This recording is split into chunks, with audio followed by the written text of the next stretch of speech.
there, I am Suzy Duffy. I'm your guest host of Community Forum, bringing you my segment of Awakening Prosperity, and I have Lisa Jones with me today. Welcome, Lisa. Hi, Suzy. How are you? Very good. Very excited to have Lisa here today.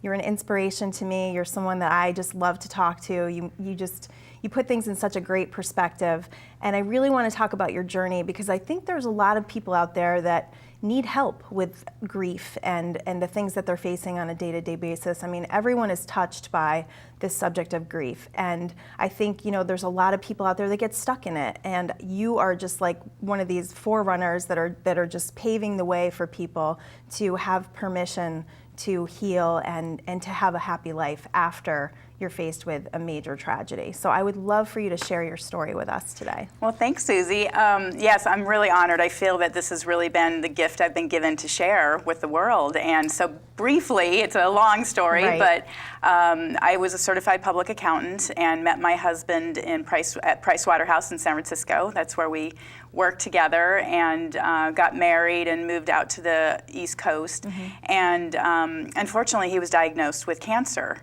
And it just led me down this path of really just struggling, obviously, with him going through the battle.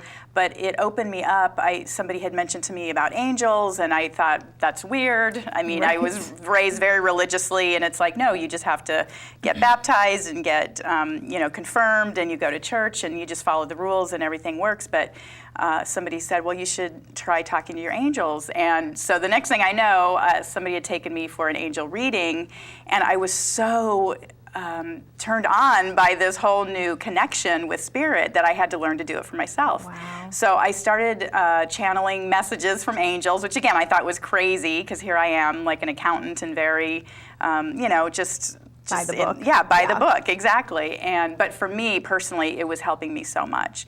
And then the real turning point for me was the night that my husband died, because hospice had come in that day and actually said it's going to be a few weeks. He's not quite at the end. And that night I prayed to the angels and I just said, please help me and help Ian. And the next thing I knew, I woke up in heaven. I mean, that's all I can explain. Wow. But it was the most beautiful, it was unlike any dream I'd ever had. I really felt like I was there. And it was this beautiful, loving environment that just, there was an announcement, the Grand Mr. Ian Sharp is about to arrive. And there were just all these beings and angels and just love and community. And I was just on the edge of my seat to see what was going to happen. And then this giant door started to open, and right at that moment, my brother-in-law knocked on the door where I was sleeping in my daughter's room and said, oh my God, Ian just passed away. Wow. And I really was, I didn't know what I was going to do at that point. I still had 3 living grandparents. I hadn't really experienced Mm-hmm. grief in my life. I was 37. My husband had just literally died, and I was ecstatic. I was so happy because I saw where he was going, and he hadn't been baptized, by the way, so I was frantic that he was not going to go to heaven because Right. that's what I had been told. But that just shattered all of those beliefs that I was born and raised up with, and it just changed my life dramatically. And so after that, I started telling people that I was channeling angels, and I just turned everything over to Spirit to help them guide me. And the next thing I know, I met my next husband, and we found this beautiful house, and just my whole career has just unfolded, and it's just been amazing. So What a great story. Yeah, That is thanks. beautiful. Now, you said that you have children. yes. How old were they at the time? That They must have were been- 8 and 10, and Okay. so it was really so sad because they were 1 and 3 when my husband was diagnosed. So Wow. they spent most of their childhood dealing with a very sick daddy, and our insurance company wouldn't even let us get treatment here. They sent us to live in Seattle for 7 months in a hotel where he had 2 stem cell transplants. Oh my goodness. And the only thing I can say is that as a family, again, we just dealt with it head on, and they went to school there. They had a school with a hospital, and we met a lot of people that were going through a similar situation, and that really helped me see that, there's no getting around grief. Everyone is going to die, and you can choose to either fall into that pit, and everyone has to grieve. I'm not saying don't grieve and just pretend like everything's happy, but it's about making the choice of moving forward and really finding the gifts from grief, and that's what I help people do. Wow, that is fantastic. Because did you feel that you were in a grieving place, or did you kind of because you had been given that information? Well, I think the angels, again, helped me really, they paved a path for me that was so gentle and so loving and so supported that I really felt like I was grieving the whole time that my husband was sick. Sure. And so when he passed, yes, I was still grieving, and that aloneness was certainly there. I mean, that's certainly, you can't get away from that. Right. But again, I just felt their support the whole time, and then he was communicating with me. That was the other thing, is the night that he died. So that was the other thing. He had promised that he'd give me a message, once he got to the other side. So I was so thrilled to see heaven, and then I did go in, saw his body. Obviously, we had to call the funeral director who came and did all of that. But I had to go tell the children. They had slept at their grandmother's that night because, again, we weren't anticipating anything happening that evening.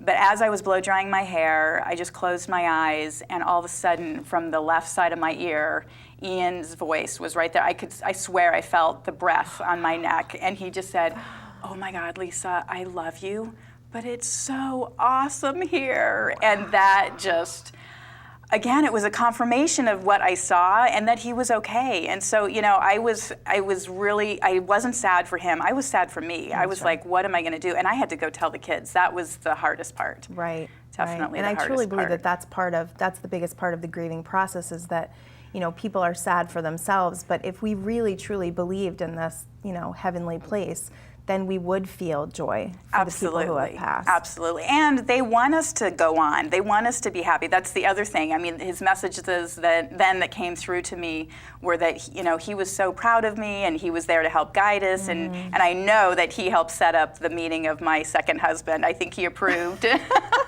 Because again, it was a weird trifecta of another friend of mine who passed away 2 weeks after my husband, who knew my second husband, and then my husband's father had died 6 weeks before my husband. So there were 3 people that had recently passed, and I know they were up in heaven having a pint of beer or something, and they were down there just making it all happen. Coordinating the whole thing. Yeah, exactly. Oh, that is awesome.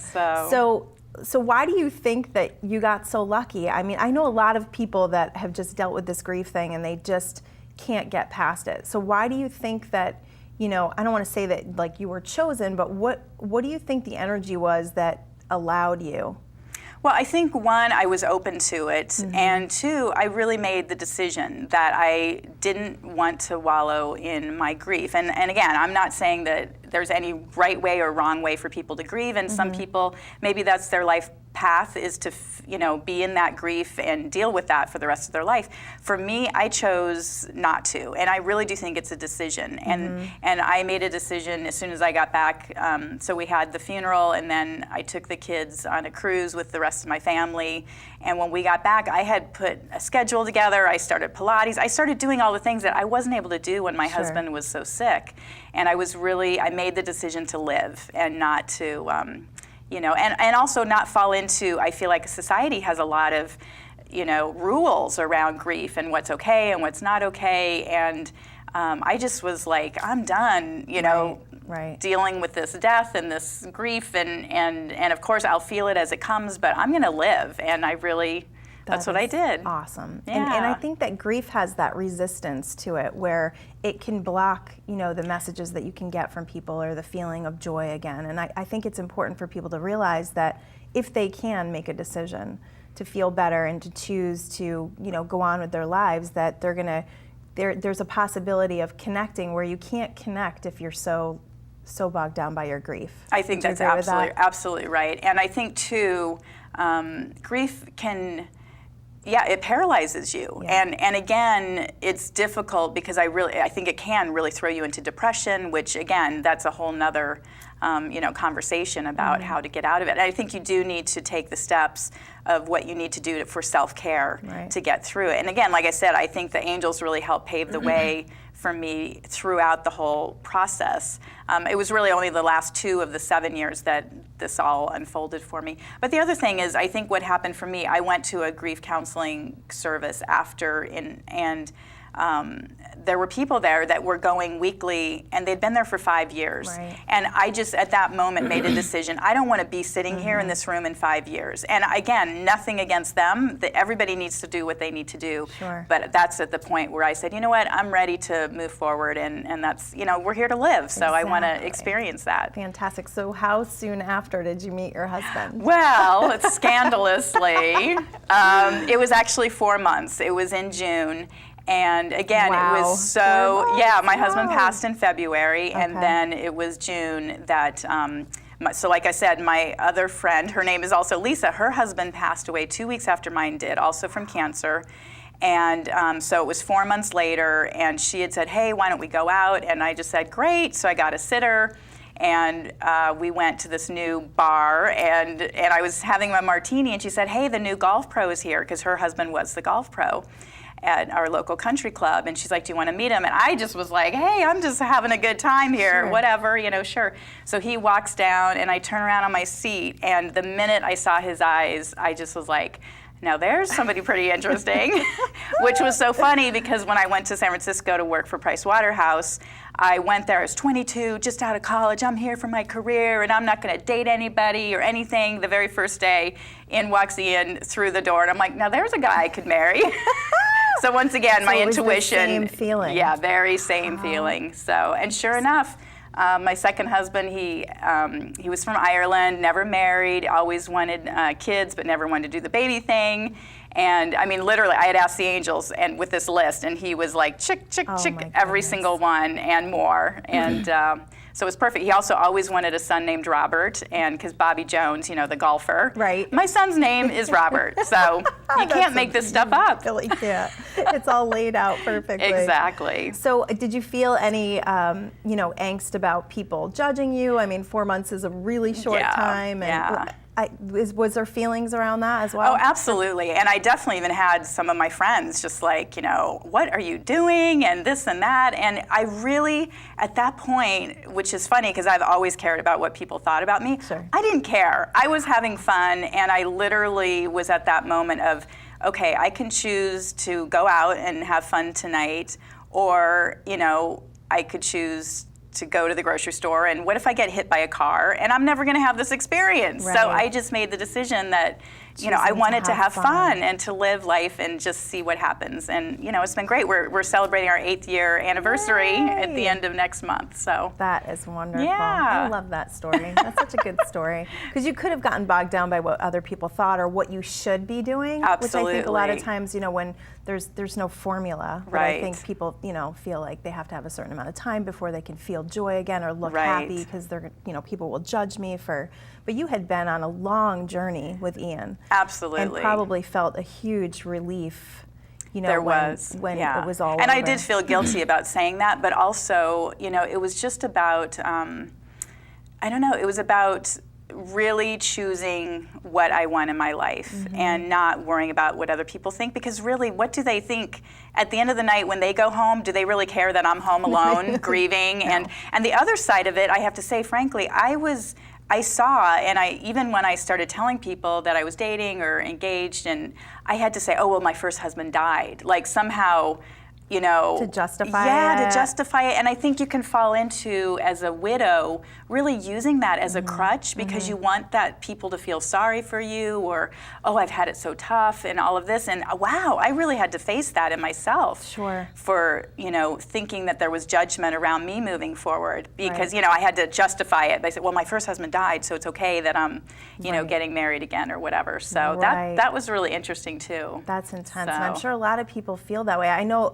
people that I've spoken with that have lost loved ones feel and guilt is a really low emotion Yes, on the yes. scale, and they feel guilty that that they should be that their loved ones somehow can see that they're enjoying their life again and that they shouldn't be.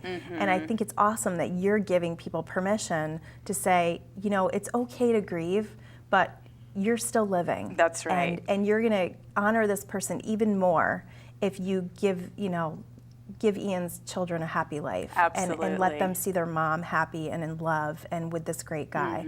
You know, I think that is fantastic. It really... Well, thanks. Well, and then what I love too is the whole idea of love. It multiplies. You never divide it. So by bringing, and that was the message again, it was going to make me teary-eyed just thinking about it, but Ian was saying by bringing David into our family. Yeah. Sorry. Yeah. But yeah. it really, it made all of the love so much bigger, Sure. you know, for our Sure. family and for him. And he was so happy that, you know, this wonderful man stepped into our life to help raise our children. Oh, that's beautiful. You know, so it just... so you got confirmation from all... every angle, every which way. It doesn't matter what anybody hears. No, said, that's right? exactly right. Like, Yeah, I'm it really... listening to the right messages. That's right. which is Absolutely. important. Absolutely. So Which it's I think amazing. goes along with being, you know, tapped in with who you are and really having that connection. Yes. I know you're a big meditator, and I Yes. just would love to just touch on meditation because I'm a huge advocate of meditation and people really connecting with who they are and feeling the truth within their own heart instead of looking out for an answer or looking to you know, different avenues for what people think or judgments, but to really connect with who you are and have the truth for yourself to say, you know, I'm in love with this man I just met 4 months after this tragedy. I'm going to move forward and I'm going to do what makes me feel right. Absolutely. Can you just touch on that a little bit? Yeah, and I think, again, the whole meditation, it's all about, we all have our own answers within.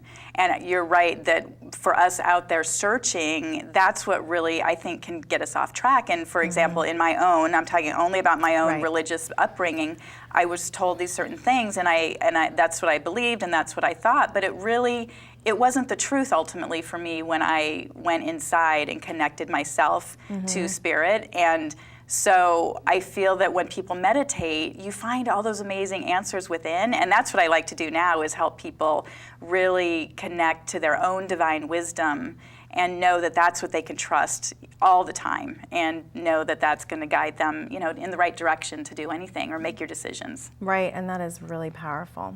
So I just want to touch a little bit on your book, Art of Living Happy. I love the cover, and I know you have a really cool story to go along with this. The first thing I want to ask you about your book is what inspired you to write a book or to feel like you were ready to do that?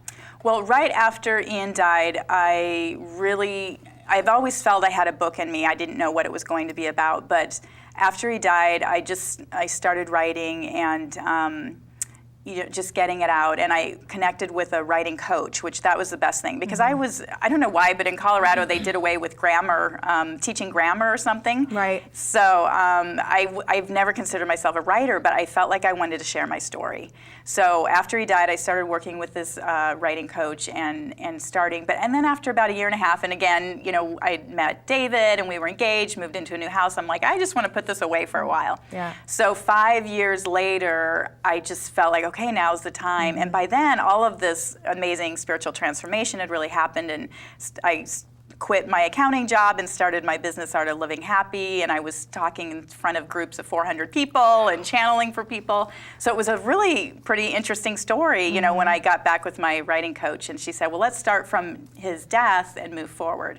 So that's what happened, or that's why I wanted to write it. And again, I feel like it was channeled through me, so. It's very inspired, and you can feel that. I actually was reading a little bit this morning, and I just kind of got the chills and just felt emotion. Yes. You can really feel the journey that you've been through and how you know, just transformed it and made it something so amazing. Yeah. So you have an upcoming seminar. Can you just share a little bit about your business? I like to always kind of show people. My husband had said to me, you know, how is grief part of prosperity? And I said, it absolutely is. I mean, it's about helping people to feel better so that they can become who they really are. And I think you know, coming into this business and making it really something that you can thrive and be successful with is an awesome story. So can you just share a little bit about your business and your upcoming seminars? Sure, yes. So Art of Living Happy, it's all about really helping people deal with grief or difficult emotions and choosing to be happy and move forward in their life. And so again, if you think about it, you know, we all experience death in our lives, and even grief through divorce, or, you know, maybe losing a job or moving. I mean, grief is around us all the time. So this is just a way, again, it's all about teaching people to tap within and go within to find their own answers. But what's exciting is my writing coach is actually coming from the West Coast, and we're doing workshop called What's Your Story? And it's going to teach people how to tap into their divine wisdom, channel their book, get it done, and get it published. That's amazing. And so that's going to be in April. It's on the 12th and 13th, and it's at the Greenwich Hyatt Regency. So you can go to my website for more information, artoflivinghappy.com. Awesome. So. And then what do you do for people, like personally, if someone wanted to come to you, say they're struggling with grief or something, what would you do if someone came to you and said, Right. What's your typical client?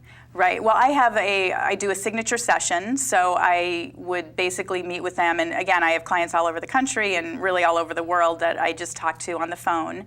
And it's usually the first session is an hour, and we just talk. And again, I open my channel and bring through the divine wisdom of their angels and what they need to know. And typically, if they're grieving, if somebody's passed away, they might or might not come through, but they always get the message that they need to move forward.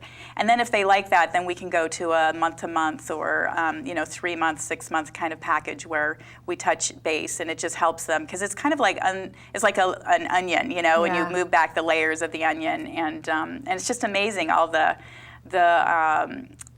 the energetic changes that happen. I've worked with a lot of entrepreneurs, and in fact, one woman I was working with, I was doing a remote session, so we weren't even on the phone together. I was just clearing blocks that was in her energy pattern. Wow. And within 2 minutes of me finishing, I got an email from her. She said, "What are you doing? I just closed my first $10,000 sale." Wow. So anyway, it's just funny how, just moving energy, that's what it is. Ultimately, we're all energy, so it's really just helping people. It must be fun in. to see the transformations and just feel like you're a part of creating miracles for people and helping them to tap into this, divine wisdom and who they are. That must be so much fun. Yeah, it really is. I know I have another program called Manifesting Miracles, and that's exactly what I do. I just help people figure out, what it is they want, and then just help shift the energy around and really help them, figure that out. Right, to kind of unblock the resistance around it. And have you helped people that are like really seriously dealing with some grief issues? Oh yeah, definitely. That's the thing. My clients are all across the board, whether it's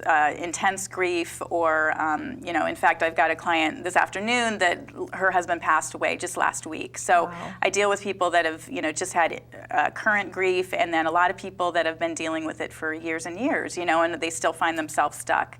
So any situation, obviously, the angels and the guides are there to deliver whatever message they need, and that's what's wonderful. I think that's a really cool message to send to the world, that we have this, this help, absolutely. that we can tap into and ask for guidance. And that's right.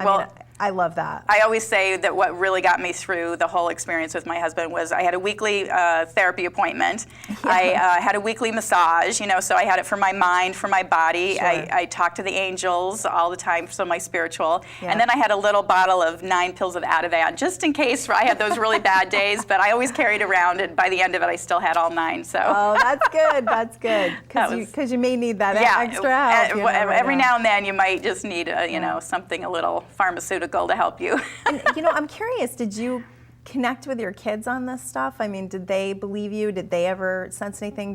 Were they part of that part of your journey? Definitely growing up. I mean, it's been now 10 years since my husband passed, and so my daughter's in college, and she very much was into the spiritual side of things and very open to the messages that would come through. And interestingly, I had some tarot cards, which I don't do. I've never really been able to connect, but she picked them right up, and now she does tarot readings for her friends at college and things. And then my son is, he's 18 now, and I mean, what's funny is that in his room, that's where a lot of the energy goes, like the lights are flickering on and off. And I totally believe that. Yeah, and yet he's just like my first husband. He's like, I don't want to talk about it, but I know that it's definitely going on for him there too. And he's sensing it as well. And they do love, I've taken them on meditations to find their animal spirits and their guides. I've done that in high school classes too. The kids love it. Yeah. The kids are really open to it. And they kind of grasped at your children, and they were like, Mom, you're crazy. No, they've been really good about it. They've been really good. It's good to have that support, Yeah. Especially as teenagers, I know they can kind of see us from a different perspective, but it's great that they were able to watch your journey and see how the strength that came from connecting with your angels, and how much that helped your family to heal. And find love and create another family. That's right, which is absolutely. awesome. And I always tell them too, when they go for a test, I say, ask your angels if you need any help. Because I'm yelling it out the door as they go, and they're like, okay, Mom, rolling their eyes. But I think they do secretly. I'm sure they do. I'm sure, and I say that to my kids all the time. You have it within you. You just have to go within and ask yourself, because it's all there for us. It's just we tend to look outside. That's exactly right. Yeah. That's it. It's all about going within, because you have all the answers you need. That's such a good message. It really is. Well, Great. thank you for all that you do, Lisa. I'm just really impressed by, taking this on, because it's a big feat and it's a great mission, and I think it's really going to affect the world in a really cool way. So my one last question I would like to ask you is about your journey. So what is your vision for the future? Where do you want to see this thing go?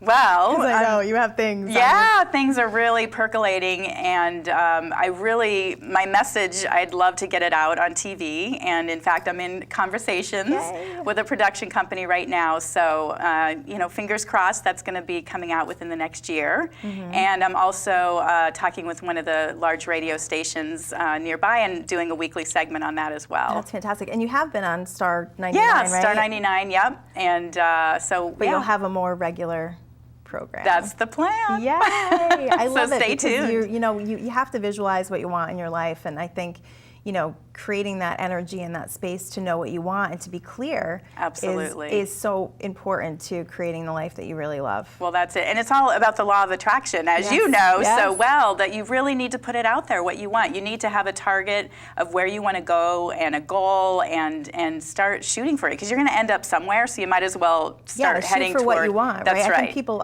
so often look at what's possible instead of what they really want. So Absolutely. It's like putting that energy out there to say, this is what I want. I don't want to be stuck in this job that doesn't make me happy. This is what I love, and this is what I want to do with my life. Absolutely. And you can get paid for doing what you love. Oh, that's for sure. That's for sure. That's a good message. And also, if you're not happy, those are the perfect places to look to start changing your life. Because life is too short to not be happy, and you don't want regrets at the end of your life, because that was. One of Ian's last things he said is, I wished I had done something more with my life. He was a corporate attorney, and he said, I wished I had helped more people. Right. So and find more joy. That's right. So that's why I quit my accounting job and started Art of Living Happy. Yay! I love that. Well, thank you so much for being here Suzy. today and sharing your awesome story. I loved your book. I thought it was really inspiring. I'm just an advocate of everything you are doing, and I'll be cheering from the sidelines. Great. Thank you so much. I appreciate it. Thanks for being here. And thank you all for joining us. I'm Suzy Duffy with this segment of Awakening Prosperity, and thank you again from Community Forum.